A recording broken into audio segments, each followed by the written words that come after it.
জনাব তারেক রহমান সাহেবের দেশে ফেরার পর ডক্টর মোহাম্মদ ইউনূসের যে দরবার, সেই দরবারের যে জৌলুস, এটি ক্রমশ ফিকে হতে হতে আজকে তিনি প্রায় নিঃসঙ্গতার পর্যায়ে পৌঁছে গিয়েছেন।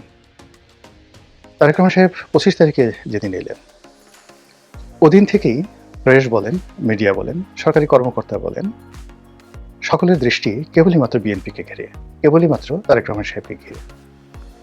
ডক্টর মোহাম্মদ ইউনূসের যে উপস্থিতি এবং এই রাষ্ট্র পরিচালনা করায় তার যে খুব বেশি গুরুত্ব রয়েছে, প্রয়োজন রয়েছে, দরকার রয়েছে, বা গত ১৬-১৭টি মাস ধরে তিনি যেভাবে একেবারে ১০ হাতে সকল পক্ষকে খুশি রেখেছেন। তার যখন ইচ্ছা তখন তিনি বিএনপিকে ডেকেছেন, যখন ইচ্ছা জামাতকে ডেকেছেন। তিনি যখন ইচ্ছা তখন লন্ডনে গেছেন, প্যারিসে গেছেন, চার্টার প্লেন না করে হলেও সেই ইংল্যান্ডে গিয়ে সবচেয়ে দামি প্রতিদিন ৪০ লাখ টাকা ভাড়া যে রুমের, সেই রুমে থেকেছেন, কেউ প্রশ্ন করে। তার যে জৌলুস, সেই জৌলুসে তিনি যেখানে গিয়েছেন সেখানে লোকজন হেসেছে। তিনি ঈদের ময়দানে গিয়েছেন, রাজকীয় চেয়ারে বসে ঈদের নামাজ আদায় করেছেন, সিংহাসনে বসে। তার সিংহাসনের পাশে ঈদের জামাতে পানি রাখা, একটা গ্লাসে বোতল রাখা, সে এক ব্যাপার সৌদি আরবের বাদশার মতো। তার বাসভবন যমুনাকে কেন্দ্র করে সে যে কি একটা অবস্থা। সেখানে সালাউদ্দিন সাহেব, মির্জা ফখরুল, আমির খসরু মাহমুদ চৌধুরী থেকে শুরু করে বিএনপির যত সব বাঘা বাঘা নেতা গলায় মালা পরে, ভিজিটর্স মালা পরে, গলায় আইডেন্টি কার্ড ঝুলিয়ে তারা সেখানে অপেক্ষা করতেন কখন ওনার সঙ্গে দেখা হবে। উনি তো আকাশের চাঁদ। ওনার ছোট ছোট যে সকল তারকা, যেমন জনাব আলী রিয়াজ সাহেব আছেন, জনাব শফিকুল ইসলাম আছেন বা শফিকুল আলম, যিনি প্রেস সচিব, তার বিশেষ সহকারী যারা ছিলেন, সেই মনির হায়দার থেকে শুরু করে অন্যান্য যারা আছেন, তাদের স্পর্শ পাওয়ার জন্য, তাদের বদান্যতা পাওয়ার জন্য কত মানুষ যে গত ১৫ বছর আত্মাহুতি দিয়েছেন তার কোনো ইয়াত্তা নেই। তিনি কিংস পার্টি করেছেন কি করেননি, তার চেয়ে বড় ব্যাপার হলো সারা বাজারে একটা রব যে ওই দলগুলো কিংস পার্টি। আবার সেই কিংস পার্টিগুলোর মধ্যে বিভিন্ন গ্রুপ ছিল, উপগ্রুপ ছিল, শাখা ছিল, প্রশাখা ছিল। তার মধ্যে প্রধান যে শাখাটি, সেই শাখাটির নাম হলো এনসিপি। রাজনীতিতে এটির অবস্থান অনেকটা গঙ্গা ভাগীরথীর মতো, বাংলাদেশে যেটি এসে পদ্মা হয়েছে। ফলে এই গঙ্গা ভাগীরথীর অনেক শাখা উপশাখা বাংলাদেশে গড়ে উঠেছে বলাই হতো। এবং যেদিন যাকে বলা হয় এনসিপির প্রধান হিসেবে জনাব নাহিদ ইসলাম দায়িত্ব পালন করলেন, সেদিন প্রেস সচিব আনন্দের আতিশয্যে বলে ফেললেন যে বাংলাদেশের ভবিষ্যৎ প্রধানমন্ত্রী। দেশের মানুষ সেদিন বিশ্বাস করলো, ভয় পেল, সমীহ করলো। নাহিদের সঙ্গে হ্যান্ডশেক করার জন্য, ভবিষ্যৎ প্রধানমন্ত্রীর সঙ্গে ছবি তোলার জন্য কত মানুষ ৩২টি দাঁত বের করে তার সামনে এলো। প্রথম আলোর মতিউর রহমান, মাহফুজ আনাম সাহেবের মতো মানুষ নাহিদ ইসলামের সাথে হাত মিলানোর জন্য, তারপর তাকে সম্মান জানানোর জন্য, তার সাথে মোলাকাত করার জন্য যে আধিক্ষেতা তারা দেখালেন, এমন আধিক্ষেতা ওনারা কোনো দিন শেখ হাসিনা, বেগম খালেদা জিয়া, তারেক রহমান সাহেব কারোর সঙ্গে দেখাননি। কিন্তু তারা জনাব নাহিদ ইসলাম সম্পর্কে দেখিয়েছেন। বোঝার চেষ্টা করুন যে কিংস পার্টির কী পরিমাণ দাপট এই বাংলার জমিনে ছিল। কিন্তু যেই না তারেক রহমান এলেন, এখন নাহিদ ইসলাম, এনসিপি, নাসিরউদ্দিন পাটোয়ারি, সার্জিস আলম, হাসনাত আবদুল্লাহ, যারা বাংলাদেশের সুপারস্টার ছিলেন গত ১৫ মাসে, যাদের কথায় বসন্তের বাতাস বইত, যাদের কথায় পাখিরা গান গাইত, যাদের কথায় বাতাস প্রবাহিত হতো, সেই মানুষগুলো এখন কোথায় আছেন, কেমন আছেন এই শীতের মধ্যে কেউ জানতেও চাচ্ছে না।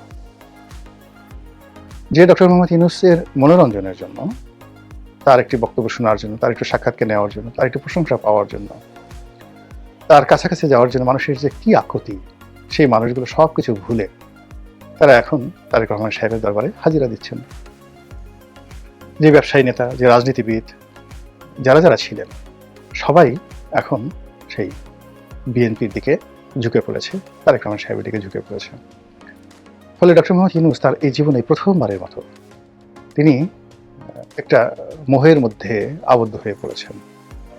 একটি ঘেরাটোপ যেটাকে বলা হয়, তার মধ্যে পড়ে গিয়েছেন। একটি জটিল অঙ্কের মধ্যে পড়ে গেছেন। তিনি এখন ইচ্ছা করলে গ্রামীণ ফোনে যেতে পারবেন না, তিনি এখন ইচ্ছা করলে গ্রামীণ সেন্টারে যেতে পারবেন না, ইচ্ছা করলে তার সামাজিক ব্যবসার যে পসরা এটি নিয়ে তিনি ঘুরতে পারবেন না। তিনি হয়তো ভাবছেন বা ভাববেন তার যারা লোকজন, কেন এরকম হলো?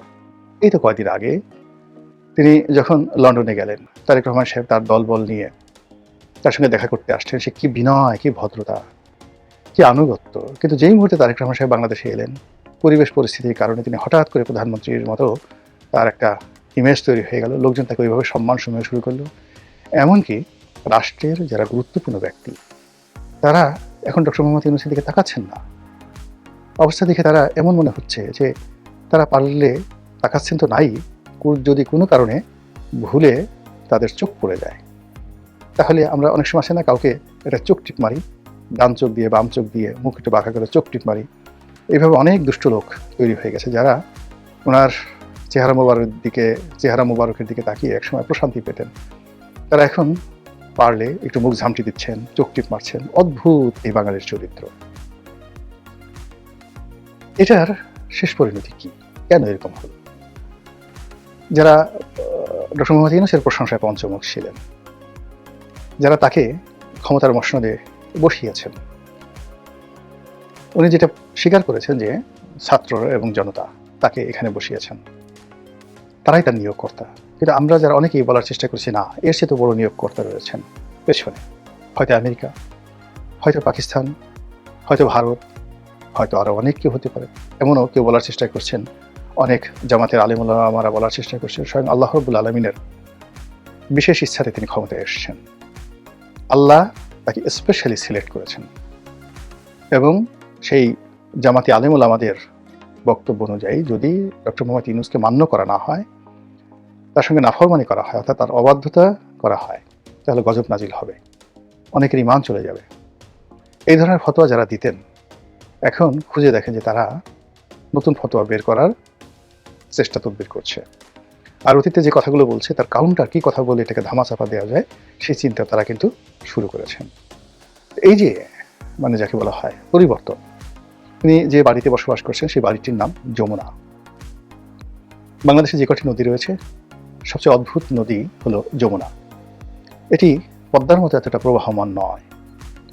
যমুনার যে রং বৈচিত্র্য এবং এটার যে গতিপথ, এটি পদ্মার মতো নয়, এমনকি মেঘনার মতো নয়। এটি একটা অদ্ভুত নদী। যমুনার একটি অংশ আছে আগ্রার তাজমহলের কাছে।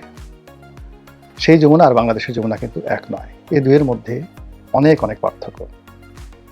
আমাদের যে যমুনা, এটি বর্ষাকালে ভয়াল রূপ ধারণ করে, আর শীতকালে এটি মরে একেবারে শুটকি হয়ে যায়, চিনাই যায় না যে এটার নাম যমুনা।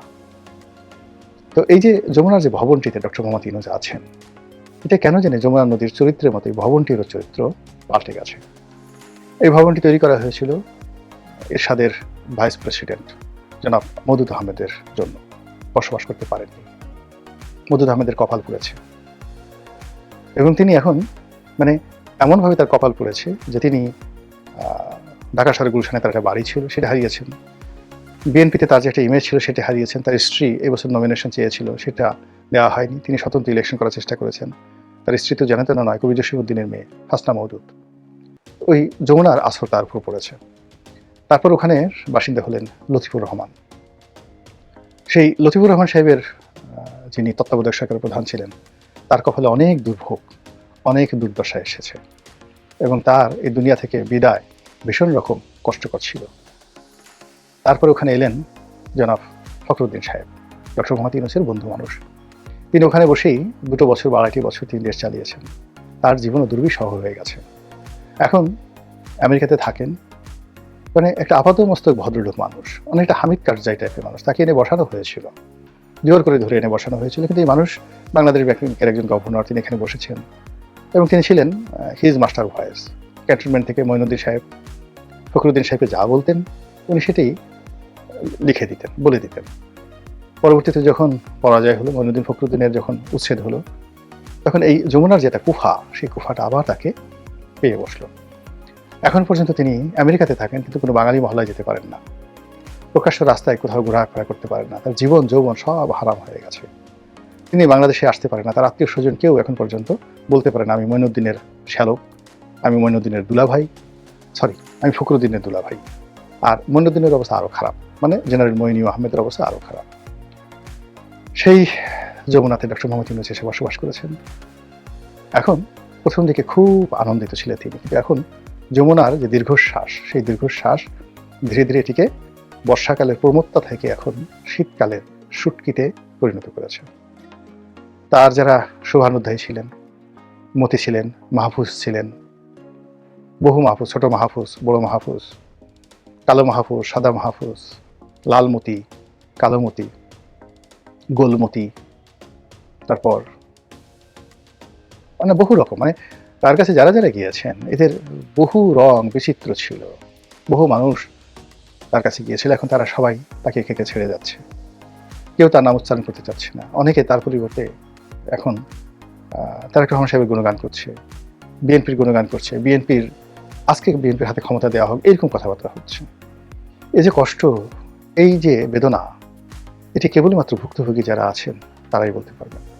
সেই দিক থেকে ডক্টর মোহাম্মদ ইউনূস তার এই মানে প্রবীণ বয়সে, প্রান্তিক বয়সে, জীবনের শেষ প্রান্তে আমি চাই তিনি ভালো থাকুন, নিঃসঙ্গতা কাটিয়ে উঠুন, তার একটি সম্মানজনক পরিবর্তন হোক, ট্রানজিশন হোক, ক্ষমতা হস্তান্তর হোক, এবং তিনি যেন এই বাংলার মাটিতে মঈনুদ্দিন ফখরুদ্দিনের মতো না হন। তার যে ব্যবসা বাণিজ্য, তার যে এই দেশের কন্ট্রিবিউশন, তার গ্রামীণ ব্যাংক, এই বিষয়গুলো নিয়ে যেন তিনি সুস্থ এবং সুস্থিরভাবে থাকতে পারেন, এই শুভাশিস রইল।